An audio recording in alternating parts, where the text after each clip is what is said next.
Right, afternoon folks. I think it's Saturday the 14th of March, and I'm sorry I haven't been along much. I've been busy on the radio, but I've come along to definitely get them onions in. Hang on, sorry, something's wrong there. Quick show you around, like show you what's been going on and what's a mess. Compost ready to put on the beds. Load of cardboard and bits to go in the worm bin once it's been separated. Oh, sorry. And a load of leaves I've collected. The onions that's to go in are in a pretty poor state. I'll just show you. If the wind's getting you folks, I do apologise. I'm struggling to find the dead dead mouse thing, or the dead cat, whatever you call it. These beds here, I'll turn you around the other way. These 4 beds across here, 1, 2, 3, 4. I'm going to have what I've got left of garlic and elephant garlic purine, which I'm going to hope to do in the next couple of days. Let's see. I was going to try and do it today, but I'm getting along late. This bed here is going to have the banana shallots, overwintering ones, chucked in. I know it's late, but they're going to go in there anyway. These beds are going to be weeded.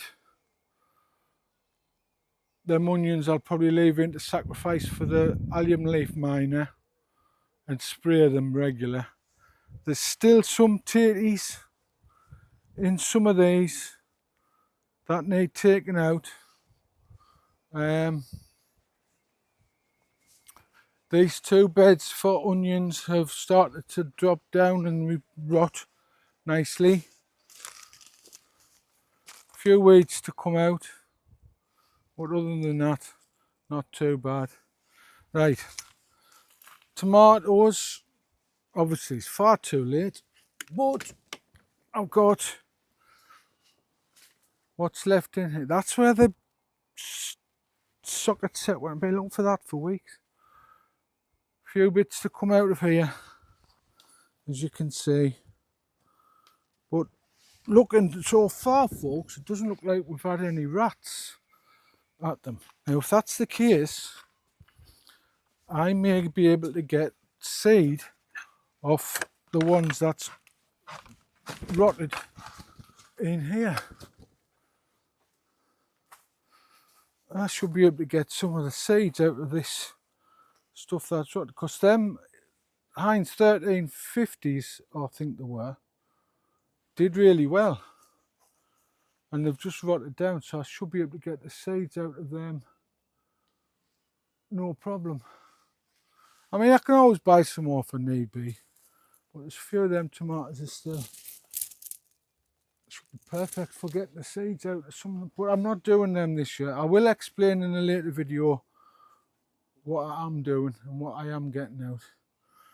But first job today is, sorry, I don't know what the hell happened there, to replace this wood along here with a wriggly tin, a wriggle wire clamp, and then wriggle wire along the side. Try and fix the front and bit, and then I want to be able to get the seeds sown for the Bedfordshire Champions and also for the banana shallots. I've left it really late, so I should be able to get them all sown at the same time. These is the banana shallots overwintering. There's not many and they're very dry, but I should be able to get them in this bed. But first things first, I'll fix this little jobby. So I'll see if I can get some bits and pieces done. If I can get some stuff done, sorry, you're all over the place there. If I can get some stuff done, I'll bring you back. So for now, folks, thank you very much. Afternoon, folks. Thursday, the 2nd of April, I think it is. I haven't been along, I've been busy on the radio, but I've getting the onions in, but I had to leave it a week and a half or so, because the blackbirds tend to pull them all out, so I left it, let the birds get a good rake about, and then I put them in. Compost heap still hasn't been moved. Need to get it done because I need to get stuff put on. Cardboard to all go in with the stuff. I managed to get some leaves. They'll just be left there to rot down slowly. Straw bales I have not done anything with yet. Although they're now being wet enough, they should start to work out lovely if I start to put the nitrogen on them, or compost activator.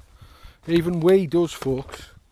This part of the beds, I'm putting sweet corn in here again. So I'm just going to cover the little circles, kill off the stuff in them, and then replant straight into it when I'm done. I had actually forgot all about these. Can you remember last year when I kept thinking I was going to kill them because I'd never watered them? Well, I kept catching them, but they were like all droopy. Well, I put 5 or 6 little bits back in each one. I mean, bigger than that. Much bigger than that. But I ate one the other week when I was along, raw. Absolutely gorgeous. A bit like sweet chestnut, horse chestnuts for me.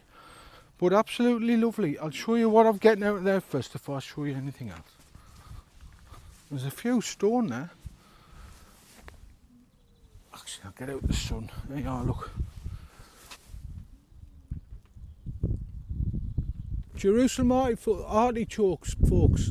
If you've never tried them and you like them, get them planted. You cannot really feel unless you don't water them like I nearly did. But that's with losing the water on them, and many times I'm still getting 3-4 times more than what I bought, easy. And there's still some already in. Right. Garlic in here is, hang on, I can't see the thing. Elephant white. Elephant white in here. This one is Provenance white. This one is white snowball onions, like a winter pack. I know they should have gone in the autumn, but you know me, I was plant late. And then were a mixture of some, I think there were little red ones. Some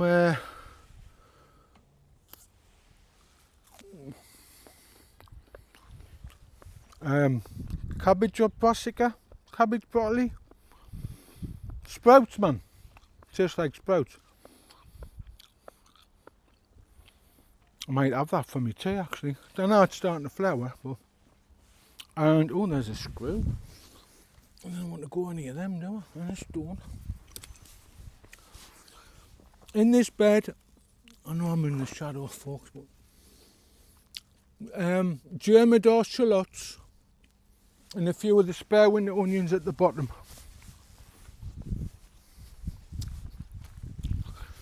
This bed, I just did the weeding on it.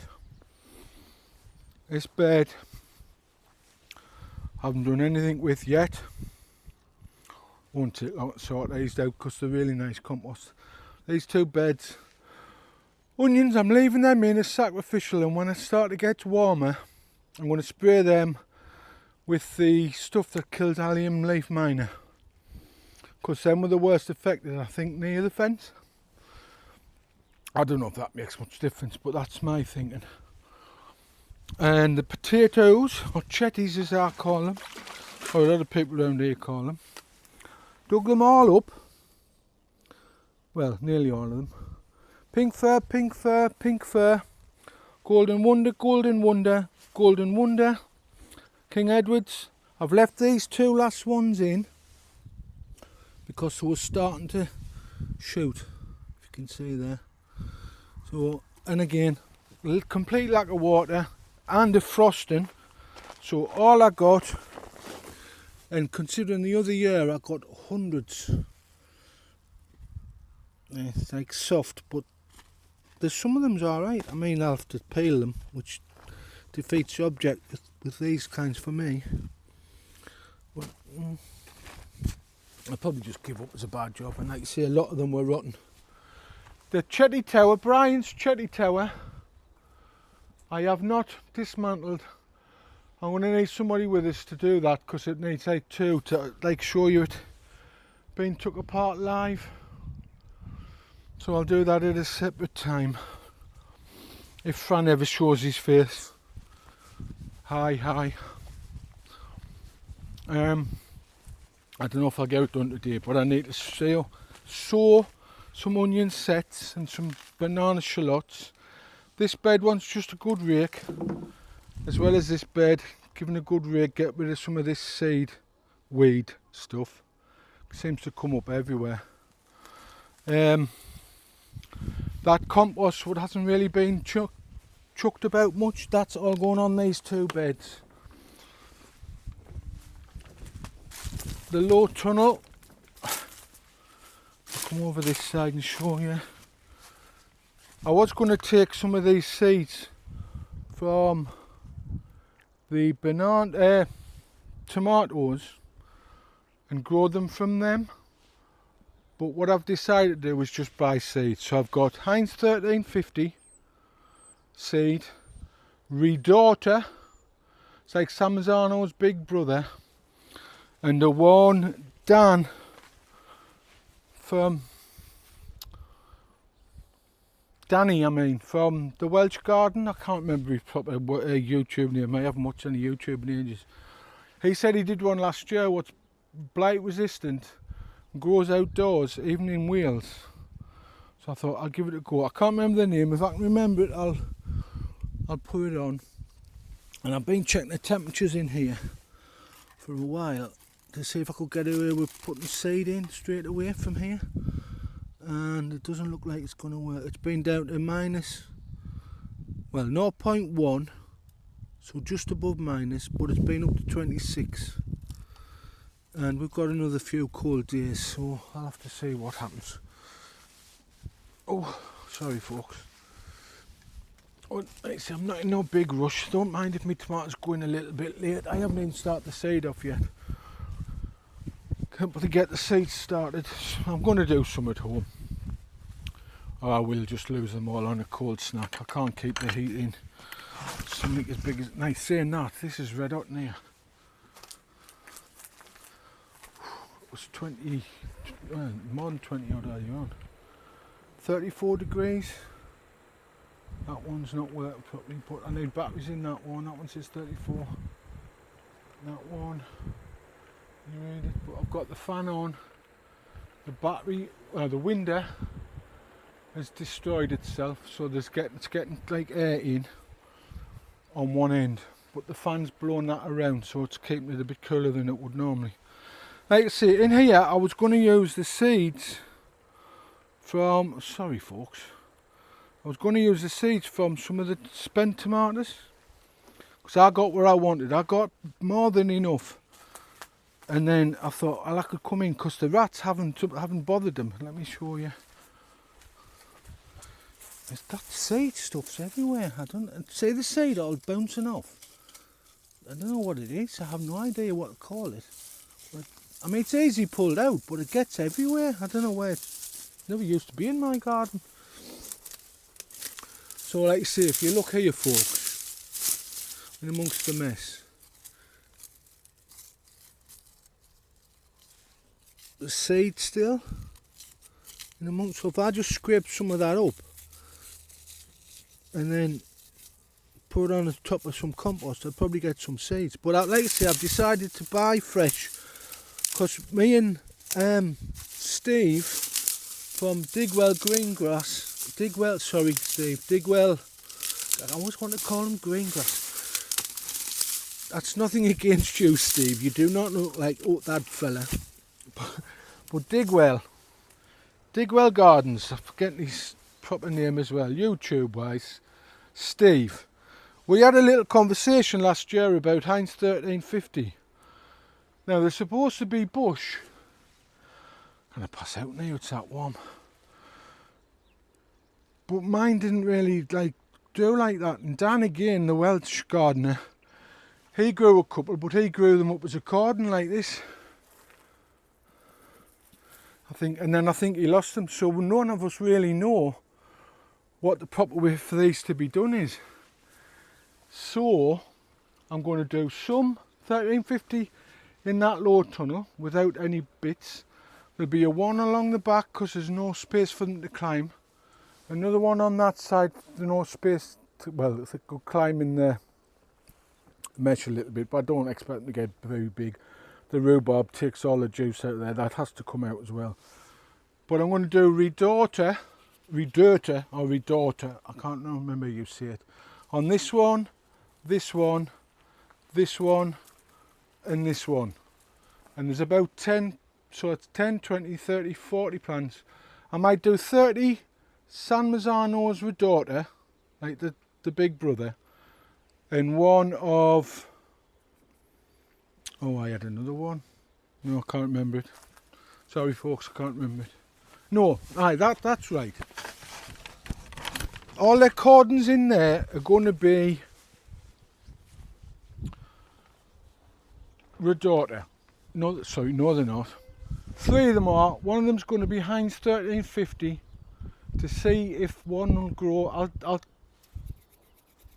take the bits off to see if I can grow them as a cordon. I don't mind losing a few, but that's what I'm going to do in there. Get a couple to grow and leave the rest to just grow like they normally do on the ground on their own. Come back in with me coffee and have a sit down, folks. I'm sorry it's been a while since a video, but I've ripped my nail off. I've been busy on the radio chasing Mad March Hare stuff. We have a thing every year where we go daft on the radio. But I'll just do this video for now, close this down, upload it, but over the next couple of days, weather permitting, I'm hoping to get along here and do 154 Bedfordshire Champion. I know it's late, but I did some last year in that first bed out here, and they're only in 2.5 months and they were massive, so we'll see what happens. And 154 Kappa shallot, I think they are. I think the Kappa? Germaline, no. Not Germaline, man. Germador is them ones out there, they're the winter ones, but we'll see what happens. As long as I get something of them, I'll still eat them. And like I say, 154 Bedfordshire and 154 Kappa, they'll go in them 2 beds over there, but I've got some mesh to try and cover them to stop the allium leaf miner. I never thought we'd get it round here in the northeast, but there's a few people at it, and I definitely had some signs of it last year. And plot 37, is it? 37, Jimmy? I was going to do what he did with the flamethrower thing, but then I thought, yeah, I haven't got a big enough flamethrower. I've got like an old-fashioned thing from America. What, you put petrol in? Well, you're supposed to put petrol in. I think that's petrol, man. It's kerosene. But I used petrol the last time and it kept blogging up. So, because it's a bit sooty, I think, you have to keep popping the hole in the front to let the flames come out. I nearly blew up a couple of times. The flames get spurting out and liquidizing. It's like a giant flamethrower they used during the Second World War. It was lethal, so I'm a bit dubious of using that. I mean, I could go over with a little burner and just buy a load of gas bottles, but I'm going to get, I forget what it's called, again, Steve Digwell did share with me the thing, what he uses for the control of allium leaf miner, and it's gone completely from me at the moment. It's not cheap, but it should last a hell of a lot longer than what I've got, if I can find it.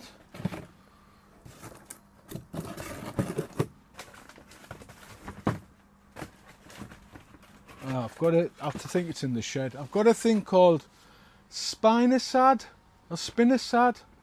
It's only a 10ml thing, but it's 1 ml in 1 litre of water, and then you spray whatever you need to spray to get rid of the allium leaf miner. But it said keep it in the fridge, which I did for a few months when I first got it. I got it last year as soon as we had the allium leaf miner. Put it in the fridge, but then I brought along the garden a couple of months ago. But we've had some really warm weather, and when you like tip it, it looks like it's all gone congealed and lumpy. So I don't even know if that's going to work. But I'll get some of that stuff what Steve said. I think it's a bit pricey, but it probably works out easier using that because it's mixed with something else and it's more shelf stable, I believe. Where this stuff, if it's not kept in the fridge, then it like curdles. I mean, it does look like milk. It's a bit weird stuff. Spinosad. But you can get it online if you just search online for spinosad. Apparently it's a bacterial thing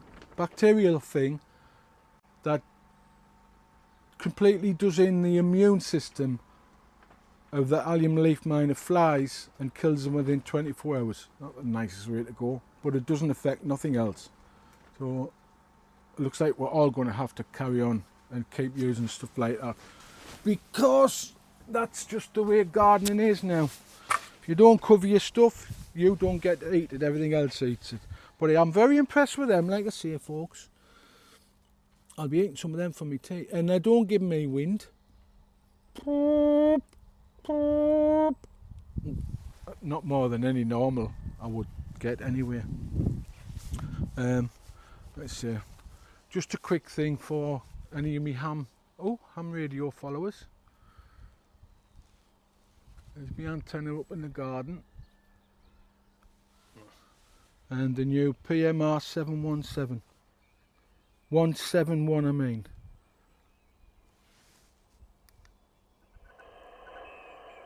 I was hoping to get Mike Zero, Whiskey Mike Bravo I think he is, at a bunker, but I can't hear him at all. The band's is not in great shape. But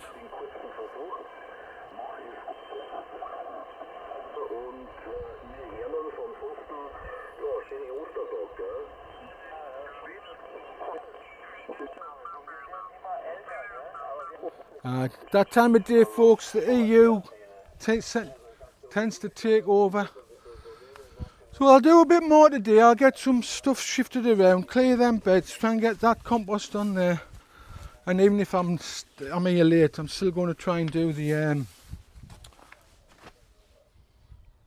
onion seed, because I should have had them. I mean, Bedfordshire Champion, people normally put it in on Boxing Day.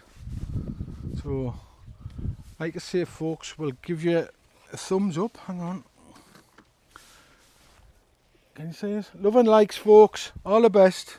And I'll have a share before the next video as well. Gardening bugs being found, I think it's in the bottom shed.